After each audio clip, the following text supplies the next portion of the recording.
சொந்த இடம் இல்லாதவர்களுக்கு இடம் கொடுக்கணும். அதுக்கப்புறம் அரசு சார்பாக 2.25 லட்சம் ரூபாய் பணம் கொடுத்து வீடு கட்ட சொல்லணுங்க. ரெண்டையும் ஒரே நேரத்தில் செய்ய மாட்டாங்க. நீங்க எடுத்த உடனே ஆன்லைன்ல பிரதம மந்திரிக்கு வீடு கட்டும் திட்டத்தின் மூலமா அனுப்பி எங்களுக்கு சொந்தமா இடமும் இல்ல வீடும் இல்லைன்னு தயவு செஞ்சு மனு கொடுங்க. ஐயா, காவல்துறை அதிகாரிகளுக்கு இதுவரைக்கும் நாம் தமிழர் கட்சி மட்டும்தாங்க ஐயா, எல்லா துறையிலையும் காவல்துறை அதிகாரி தாங்க எங்களை எல்லா வகையான கொடுமையிலும் நடத்துறாங்க. ஆனா உங்களை மாதிரி அன்பான காவல்துறை அதிகாரிகள் இருக்காங்க. இந்த இடைநிலையில கடைநிலையில இருக்கீங்க பாத்தீங்களா, நீங்க எப்பவுமே நியாயத்தின் பக்கம் நிற்பீங்க. ஏன்னா உங்க கையில் அதிகாரம் இல்லைங்கய்யா. ஒருவேளை உங்களுடைய உயர் அதிகாரி சிவசங்கரை தூக்கிப்படி மிதிரான வேற வழியில மீசிட்டாங்கன்னு அடிச்சுட்டாங்க. என்னை மட்டும் இல்ல, நீங்கள் பெற்ற பிள்ளையவோ அல்லது உங்களை பெற்ற தகப்பனையோ அடிக்கும்னு சொன்னா நீங்க அடிச்சாதே உங்களுக்கு அந்த யூனிஃபார்ம் வேலை. உங்க உயர் அதிகாரியை சொல்றதையும் கேட்கணும். ஆமா, அது மாதிரிங்கய்யா, நாங்க நாம் தமிழர் கட்சி இது வரைக்கும் காவல்துறைக்கு செஞ்சிருக்க சொல்றேங்க ஐயா. இங்க பாருங்க, ஒவ்வொரு அதிகாரிக்கும் அதாவது ஒவ்வொரு அலுவலருக்கும் காவல்துறையில் இருக்கக்கூடிய ஒவ்வொரு அலுவலருக்கும் வார விடுமுறை கட்டாயம் உண்டு.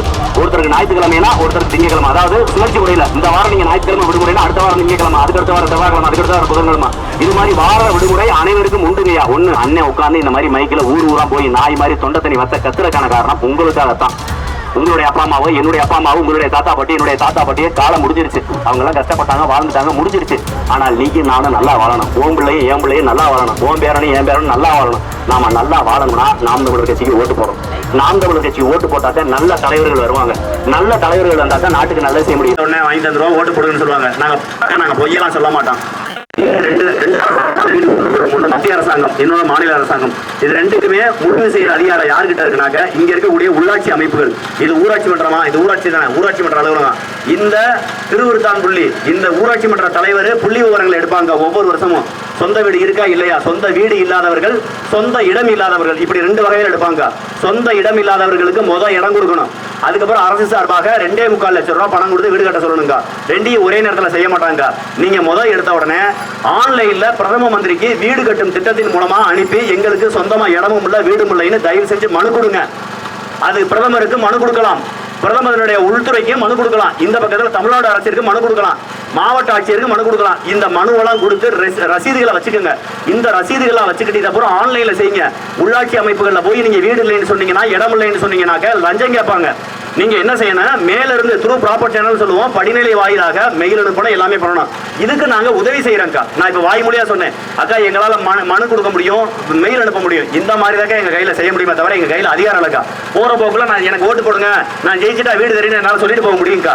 நாங்கள் எங்களுக்கு ஜெயிப்பதற்கான வாய்ப்பு இருந்தாலும் கூட இங்க இருக்கக்கூடிய பணப்புழக்கத்தை தடுக்காமல் எங்களுடைய வாய்ப்பு என்பது உறுதி செய்யப்படாது. ஆனால் நாங்க ஜெயிச்சாதே உங்களுக்கு நல்ல செய்யணும் சொல்லலாம்க்கா. இந்த குழந்தைங்க என்கிட்ட வாலிபால் கேட்டாங்க, பந்து கேட்டாங்க, கைப்பந்து விளையாடுறக்க கேட்டாங்க. நான் ஜெயிச்சு வந்து வாலிபால் வாங்கி தரீனாக்கா அவனுக்கு வயசே ஆயிரும். அதுக்கு நான் ஜெயிக்க மாட்டேன்னு சொல்லல. பணப்புழக்கம் அதிகமாக இருக்கு, வாக்குக்கு காசு கொடுக்குறாங்க, நாங்க ஓட்டு காசு கொடுக்க மாட்டாங்க. அப்ப நாங்க என்ன சொல்றோம், அக்கா இங்க இருக்க பொறுப்பாளர் இந்த ப்ளூ கலர் சட்டை போட்ட அண்ணன் ஒருத்தர் இருந்தாரு, எங்க அவரை பிடிங்க, அந்த அங்க இருக்காரு அண்ணன், உங்க பேர் என்ன? சுந்தரராஜன் இந்த ஊருக்காரு இருக்கா, அவரை தொடர்பு கொள்ளுங்க. வேட்பாளர் சொன்னாரு, எனக்கு வேட்பாளர் நம்பர் கொடு, இல்ல எனக்கு செஞ்சு விடுன்னு சொல்லுங்க, அவரே செஞ்சு கொடுப்பாரு, நான் அவரை வழிகாட்டிக்கிறேன், கைட் பண்ணிக்கிறேன். நீங்க வீட்டுக்கு எடுத்தோன்னா இடம் வேணும்னு அப்ளை பண்ணுங்க. கவர்மெண்ட் கிட்ட என்கிட்ட இடம் இல்லைன்னு, இடம் இல்லாதவர்களுக்கு இடம் கொடுக்கணும். உங்க ஊர்லயே புறம்போக்கு இடம் இருந்தா 3 சென்ட் கொடுப்பாங்க. உள்ளாட்சி ஊராட்சினா 3 சென்ட், பேரூராட்சினா 2 சென்ட், மாநகராட்சி நகராட்சினா 1 சென்ட் அரசாங்கம் இலவசமா இடம் கொடுக்கணும். ஒருவேளை உங்க ஊர்ல உங்க எல்கைக்கு பக்கத்துல இல்லைன்னா பக்கத்து ஊர்ல இருந்து கொடுப்பாங்க. அல்லது எங்க புறம்போக்கு இடம் 1 ஏக்கர் 2 ஏக்கர் 5 ஏக்கர் 10 ஏக்கர் இருக்கு, அங்க பிரிச்சு கொடுப்பாங்க. இதை கண்டிப்பாக நீங்க தொடர்ச்சியாக மனு கொடுக்கணும், மெயில் அனுப்பணும். அதை புறமே அவர் செஞ்சு கொடுப்பாருங்க. அதுக்கு நாம் பொறுப்பு ஒண்ணு. அது வந்ததுக்கு அப்புறம் திரும்பவும் நம்ம போராடி தகவல் வீட்டை வாங்கணும். ஒருவேளை நாங்க ஜெயிச்சிட்டோம்னா நம்மளுக்கு ஒரு கையெழுத்திலே செய்ய முடியும்க்கா. உங்களுக்கு மட்டும் இல்லைங்கா, யாரெல்லாம் தகுதி வாய்ந்தவர்கள், யாருக்கெல்லாம் உண்மையிலே இடம் இல்லையோ, யாருக்கெல்லாம் இடம் இருந்து உண்மையிலேயே வீடு இல்லையோ, யாரெல்லாம் குடிசை வீட்டில் வாழ்கிறார்களோ, யாரெல்லாம் ஓட்டு வீட்டில் அஸ்படா சீட்ல வாழ்றாங்களோ, அவங்களுக்கெல்லாம் வீடு கொடுக்க வேண்டியது நம்முடைய அடிப்படை கடமைக்கா. நாங்கள் வெற்றி பெற்றால் நாங்கள் நேரடியாக செய்யறோம்க்கா. ஒருவேளை வெற்றி பெறாவிட்டால் நாங்கள் செய்ய மாட்டோம்னு ஒதுங்கி போக மாட்டாங்க, மனு கொடுக்கறதுக்கு உதவி செய்யறோம்க்கா. காலம் முழுக்க போராடிட்டே இருக்க வேணாங்க. உங்களுக்கு தெரிஞ்ச நண்பர்கள்ட்ட எல்லாத்தையும் சொல்லி நாம் தமிழர் கட்சிக்கு ஓட்டு போட சொல்லுங்க, விவசாய சின்னத்துக்கு ஓட்டு போட சொல்லுங்க. மறந்துடாங்க, அந்த துண்டறிக்கை ஒரு போட்டோ எடுத்து ஸ்கேன் பண்ணி உங்களுடைய வாட்ஸ்அப் ஸ்டேட்டஸ் ஆவீங்க, ஃபேஸ்புக்ல இன்னும் சமூக வலைதளங்கள் எதுல நீங்க இருக்கீங்களோ அதுல எல்லாம் போட்டு விடுங்க. அதுல நீங்க சொல்லுங்க, இந்த மாதிரி வந்தாரு, இப்படி ஒரு அண்ணன், இப்படி ஒரு தம்பி, இப்படி ஒரு கட்சிக்காரங்க வந்தாங்க, இந்த மாதிரி வாக்குறுதி கொடுத்தாங்க. அவங்க வாக்குறுதி நாங்க இப்ப பேசுறதுல உண்மை தன்மை இருக்காலேன்னு உங்களுக்கு தெரியுங்க. நாங்க பேசுறதுல பொய்யான வாக்குறுதி கொடுக்குறோமா, இல்ல நாங்க வெற்றி பெற்றால் செய்யறோம், வெற்றி பெற்றால் செய்வதற்கு போராடுறோம், நாங்க சொல்லிட்டே போறோம். நன்றி, மறந்துடாதீங்க. அவர் தான் உங்க ஊர் பொறுப்பாளர், அவருடைய தொடர்பை வாங்கிக்கங்க. அவர் ஒரு வேலை செய்யாட்டி இந்த துண்டறிக்கையில என் நம்பர் இருக்குங்க. போயிட்டு வராங்க. நன்றி நன்றி நன்றி. காவல்துறை ஐயா உங்களுக்கு நன்றி, எங்களுக்கு பாதுகாப்பு கொடுக்குற காவல்துறை ஐயா உங்களுக்கு நன்றி. போயிட்டு வராங்க ஐயா. போட்டோ எடுத்துட்டீங்களா எங்களோட? ஆமாங்க ஐயா, எங்களோட போட்டோ எடுத்துருங்க. இல்லைன்னு வச்சுக்கல, நீங்க வேலைக்கு வந்தீங்களா வரலையான்னு உங்க உயர் அதிகாரியில உங்களுக்கு எதிராக இருப்பாங்க பாவம். அதனால எங்க பின்னாடி வரீங்களா? நல்லா இருக்கீங்க. மகராஜனா ஆதரவு கொடுங்க. சவால் ஒரு ஐயா எதிர்க்கிறேன். காவல்துறை அதிகாரி விவசாய சின்னத்துக்கு ஓட்டு போடணும். ஐயா இங்கே வருங்க.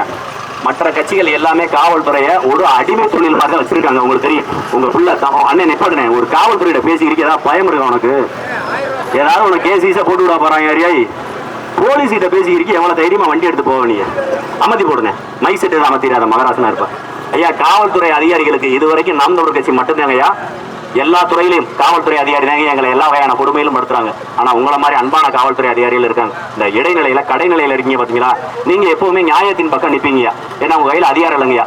ஒருவேளை உங்களோட உயர் அதிகாரி சிவசங்கரை தூக்கி போட்டு மிதிரான வேற வழியில மீசிட்டாங்கன்னு அடிச்சுட்டாங்க. என்னை மட்டும் இல்ல, நீங்கள் பெற்ற பிள்ளையவோ அல்லது உங்களை பெற்ற தகப்பனையோ அடிக்கும்னு சொன்னா நீங்க அடிச்சாதே உங்களுக்கு அந்த யூனிஃபார்ம் வேலை. உங்க உயர் அதிகாரியை சொல்றதையும் கேட்கணும். ஆமா அது மாதிரிங்கய்யா.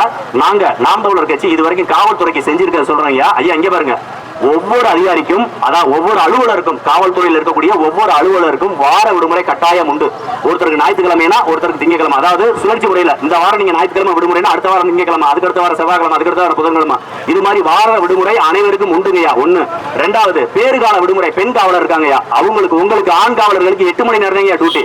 இன்னைக்கு 24 மணி நேரம் உங்களுக்கு டியூட்டிங்கய்யா. அது எலெக்ஷன் மாதிரி வந்துட்டாலோ, கோயில் திருவிழாக்கள் வந்துட்டாரோ, அரசியல்வாதிகள் முதலமைச்சர் துணை முதலமைச்சர் வேற யாரும் அமைச்சர்கள் வந்துட்டாங்கன்னா எந்த நேரத்தில் வேலைக்கு கூப்பிடுறாங்க எப்ப டியூட்டினே தெரியாதுங்கய்யா. உங்க பிள்ளை எத்தனாவது படிக்குது, எந்த பள்ளிக்கூடத்தில் படிக்குது, உங்க கல்லூரியில் எந்த பிள்ளை கல்லூரியில் படிக்குது, எந்த கல்லூரியில் படிக்குது, எத்தனாவது வருஷம் படிக்குது, செமஸ்டர் ஃபீஸ் கட்டினாங்களா, ஸ்கூல் ஃபீஸ் கட்டினாங்களா, படிக்குதா படிக்கல எதுவுமே உங்களுக்கு தெரியாதுங்கய்யா. காரணம் 24 மணி நேரம் உங்களுக்கு வேலை தொல்லை. வேற வழி இல்லாம தான் அந்த கோபத்தை எல்லாம் பொதுமக்கள் மேல காட்டுறீங்க. அது நல்லா தெரியுங்க. IAS IPS படிச்சவனே சூசைட் பண்ணிக்கிறாங்க. அந்த அளவுக்கு வேலை அழுத்தம், அந்த அளவுக்கு அரசியல்வாதிகளுடைய தொல்லை. காரணம் என்னன்னா ஊழல் லஞ்சம்ங்கய்யா. நாம் தமிழர் கட்சி காவல்துறைக்கு அனைத்து வகையான எல்லா துறைகளுக்கும் எப்படி சங்கம் இருக்கோ அது மாதிரி உங்களுக்கு சங்கம் இருந்திருக்கணுங்க. அது இல்ல.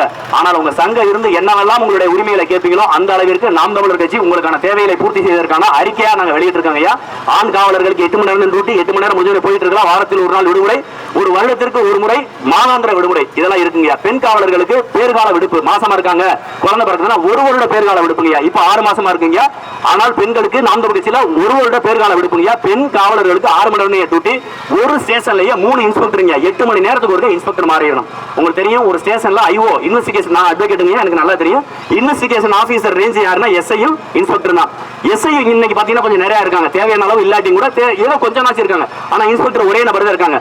உங்களுக்கு இந்த அளவுக்கு வேலை எடுத்தோம்னா ஒட்டுமொத்த ஸ்டேஷன் ஒட்டுமொத்த சர்க்கிள் அவர் கண்ட்ரோல்ல இருக்கும்போது ரொம்ப கஷ்டப்படுவாங்க. அப்ப நம்ம என்ன சொல்றோம், ஒவ்வொரு ஷிஃப்ட்டுக்கும் ஒரு 8 மணி நேரத்துக்கு ஒருக்கா ஒரு ஆய்வாளர் மாறிக்கிட்டே இருப்பாருங்க. 3 ஆய்வாளர்கள். அதே மாதிரி 8 மணி நேரத்துக்கு ஒருக்கா எல்லா நபர்களுமே, ஒரு ரைட்டரா இருக்கட்டும், அதை எழுத்தரா இருக்கட்டும், தலைமை எழுத்தரா இருக்கட்டும், தலைமை காவலர் இருக்கட்டும், சாதாரண கடைநிலை காவலர்களாக இருக்கட்டும், எல்லா பேருமே 8 மணி நேரத்துக்கு ஒருக்கா மாறிக்கிட்டே இருக்காங்க. நீங்க எதுவுமே செய்ய தேவையில்லை. அதே மாதிரி நவீன உபகரணங்கள்ங்க. இப்ப நீங்க வந்த பைக் உங்க சொந்த பைக்கா இருக்குங்க. இந்த பைக்ல ஒருவேளை ஆயில் என்ஜின் ரிப்பேர் ஆகி போச்சு, உங்க கை காசு அப்படியே பார்க்கணும். ஆனா நம்மளுடைய நாம் தமிழர் கட்சி ஆட்சியில் அப்படி கிடையாதுங்க. தனியா சிஸ்டமேட்டிக்கா பைக்குங்க. அதுலயே அலாரம் இருக்கும், அதுலயே மைக் இருக்கும், அதுலயே எல்லா வகையான உபகரணங்களுமே இருக்குங்க. உங்களுடைய பாதுகாப்புக்கும் நீங்கள் அவசரத்துல தனியா ஒரு ஊர்ல கலவரம் நடக்குது, யதார்த்தமா பந்தோபஸ்துக்கு ஊர் சுத்தி போறீங்க, பாரா டியூட்டில இருக்கீங்கன்னாக்கா அன்னைக்கு அங்க ஒரு அவசரத்துக்கு உங்களுக்கு என்ன ஆயுதங்கள் தேவையோ தற்காப்பு மக்களை பாதுகாக்க அந்த ஆயுதங்கள் உங்களுடைய பைக்லயே உங்க யூனிஃபார்ம்ல இருக்குங்க. கேமரா உட்பட மைக் உட்பட உங்களுடைய யூனிஃபார்ம்ல வந்துருங்க. யாரும் உங்களையும் குறை சொல்ல முடியாது. நீங்கள் மக்கள் மத்தியில் நடக்கக்கூடிய ஆளுங்கட்சி அராஜகம் செய்யக்கூடிய எல்லாத்தையுமே போட்டோ எடுக்கலாம், வீடியோ எடுக்கலாம். இந்த அளவுக்கு வெளிநாடுகளில் எப்படி காவல்துறை நவீன முறைப்படுத்தப்பட்டுள்ளதோ அது மாதிரி நவீன முறைப்படுத்தப்படுங்க. மக்களுக்கும் காவல்துறைக்கும் இடையில பல இடையூறுகள், பல விரிசல்கள் இருக்குங்க. ஐயா சிங்கம்புலி வாழக்கூடிய காட்டுக்கு கூட சாதாரணமாக பொதுமக்கள் போயிட்டு வந்துடுறாங்க. காவல் நிலையத்துக்கு வர்றதுக்கு பயப்படுறாங்க.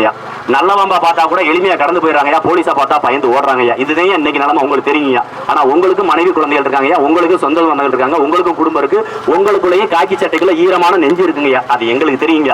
வேலை போல உயர் அதிகாரியுடைய அழுத்தம் வேற வழி இல்ல. அந்த கோவதாவத்தை இங்க வந்து மக்கள்கிட்ட அவன் செய்யற சேட்டையை பொறுக்க மாட்டாம நான் இருக்குனாத்தே அவனு இருந்து வரேன். இந்த மாதிரி சூழ்நிலை இருக்கீங்க. இதை பூராமே நாம் தமிழர் கட்சியும் அண்ணன் சீமானும் புரிந்து கொண்டதால் காவல்துறைக்கு என்று தனியாக ஒரு துறை ரீதியாக என்னென்னவெல்லாம் தேவையோ அதெல்லாம் ஆய்வு செய்து உங்களை மாதிரி காவல்துறையிலே இருந்து ஓய்வு பெற்ற நபர்கள் மூலமாக அதனை எல்லாம் சரி செய்து நாம் தமிழர் கட்சி ஆட்சி வந்தால் என்னவெல்லாம் காவல்துறைக்கு செய்ய வேண்டும், அதில் ஆண் காவலர்களுக்கு என்னென்ன, பெண் காவலர்கள் என்ன எல்லாமே தெளிவாக கொடுத்தாரு.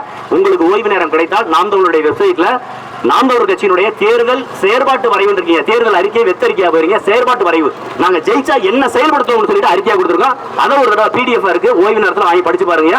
அதுல காவல்துறைக்கு இருக்கீங்க. நான் சொல்றதை எழுத்துப்பூர்வமா கொடுத்துருக்காங்க. இன்னும் தெளிவா இருக்கு. நான் சொன்ன சின்ன பையன் விவரம் இல்லாம கொஞ்சம் சொல்லியிருப்பேன். அதுல நல்லா தெளிவா இருக்கீங்க. அதை ஒரு தடவை படிச்சு பாருங்க. நாங்க சொன்னது சரியா இருந்துச்சுன்னா அந்த ஒரு பேஜ் மட்டும் ஸ்கிரீன்ஷாட் எடுத்து கட் பண்ணி உங்களுடைய நண்பர்களுக்கு இப்படி நாம் தமிழர் கட்சி வச்சிருக்காங்கன்னு சொல்லிட்டு உங்களுடைய பேட்ச் மட்டும் உங்களுடைய காவல்துறை உங்களுக்கு கீழே இருக்கக்கூடிய சபார்டினேட் எல்லாத்துக்கும் அனுப்பிவிடுங்க. நன்றிங்க, வணக்கம். நாம் தமிழர் கட்சி. அம்மா போயிட்டு வர, எல்லாருக்கும் போயிட்டு வரோம், குழந்தைகள் எல்லாருக்கும் போயிட்டு வரோம். நாங்க நீங்க கேட்ட வாலிபால் இப்போதைக்கு வாங்கி கொடுக்க கூடாது சாமி.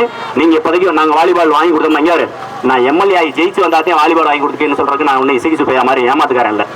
ஐயா இசைக்கு சுப்பையா வேணா அப்படி ஏமாத்தனா, நான் ஒருபோதும் அப்படி குழந்தைகளை ஏமாற்ற மாட்டேன். உங்களுக்கு நீங்க போய் உங்க அப்பா அம்மாட்ட சொல்லி எனக்கு ஓட்டு போட சொன்னாத்தே வாலிபால் வாங்கி தருவேன்னு சொல்ல மாட்டேன். நீ ஓட்டு போட சொன்னாலும் சொல்லாட்டியும் உனக்கு வாலிபால் வாங்கி தர வேண்டியது அண்ணனுடைய கடமை. தேர்தல் முடிந்த பிறகு, தேர்தலுக்கு முன்னாடி கொடுக்கூடாது, வாங்கி தரேன்னு வாக்குறுதியோட கொடுக்கூடாது. சரியா? அதனால தேர்தல் முடியட்டும். அண்ணன் உங்களுக்கு என்னுடைய அன்பான உதவிகளை செய்வேன், பரிசுகளை செய்வேன், அது தனி. ஆனா இதற்காக போய் நீங்க அப்பா பாட சொல்லல. ஆனா ஒண்ணு மட்டும் நீ தெரிஞ்சுக்க, அண்ணன் உட்கார்ந்து இந்த மாதிரி மைக்கில் ஊர் ஊரா போய் நாய் மாதிரி தொண்டை தண்ணி வத்த கத்துறக்கான காரணம் உங்களுக்காகத்தான். உங்களுடைய அப்பா அம்மாவோ, என்னுடைய அப்பா அம்மாவோ, உங்களுடைய தாத்தா பாட்டி, என்னுடைய தாத்தா பாட்டியே காலம் முடிஞ்சிருச்சு. அவங்க எல்லாம் கஷ்டப்பட்டாங்க, வாழ்ந்துட்டாங்க, முடிஞ்சிருச்சு. ஆனால் நீங்க நானும் நல்லா வாழணும். ஓம் பிள்ளையும் என் பிள்ளையும் நல்லா வாழணும். ஓம் பேரனும் என் பேரனும் நல்லா வாழணும். நாம நல்லா வாழணும்னா நாம் தமிழர் கட்சிக்கு ஓட்டு போடும். நாம் தமிழர் கட்சிக்கு ஓட்டு போட்டாதான் நல்ல தலைவர்கள் வருவாங்க. நல்ல தலைவர்கள் வந்தா தான் நாட்டுக்கு நல்லது செய்ய முடியும். உங்க அப்பா நல்லவரா இருந்து, குடிக்காம இருந்து, ஒழுக்கமானவனா இருந்தா தான் உனக்கு நல்லது செய்வாரு. உங்க அப்பா ஒருத்தர் நல்லா இல்ல, குடியாரா இருக்காரு, சரியா வீட்டை கவனிச்சுக்கலைன்னா நீ கஷ்டப்பட்டுருவ. ஒரு குடும்பத்தின் தலைவனாக இருக்கக்கூடிய அப்பா சரியில்லைனாக்க அந்த குடும்பமே கஷ்டப்படுதுன்னா, ஒரு நாட்டின் தலைவனாக இருக்கக்கூடிய முதலமைச்சர் பிரதமரோ சரியில்லை என்றால் இந்த நாடே கஷ்டப்படும், சின்னாமணமாக சித்திரவதைக்கு உள்ளாகிவிடும். ஆகவே நீயும் நானும் நல்லா இருக்கணும், நம்ம அடுத்த தலைமுறை நல்லா இருக்கணும், நம்ம பேரப்பிள்ளைய நல்லா இருக்கணும், இந்த நாடு நல்லா இருக்கணும், இந்த மண்ணு நல்லா இருக்கணும், மண்ணில் வாழக்கூடிய அனைத்து உயிர்களும் நல்லா இருக்குன்னு நினைச்சேன்னா ஒரு தடவை அப்பா அம்மாட்ட சொல்லி விவசாய சட்டத்துக்கு ஓட்டு போட சொல்லு. நன்றி, நன்றி, வணக்கம். நாம் தமிழர் போயிட்டு வர்றோம். உங்களுடைய நேரத்தை இவ்வளவு நேரம் எங்களுக்காக கொடுத்ததுக்கு மனமார்ந்த நன்றிகள். அக்கா போயிட்டு வர்றேங்க, போயிட்டு வரோம். நன்றி, நன்றி. தம்பி எல்லாம் நல்லா படிக்கணும், நல்லா படிங்க, நல்லா படிங்க, புரிஞ்சு படிங்க. ஐயா வராங்க. காவல்துறை அதிகாரிகளுக்கு, பொதுமக்களுக்கு, வீட்டுக்கு நடந்து பார்த்துட்டு இருந்தவங்களுக்கு எல்லாருக்கும் மனமார்ந்த நன்றி.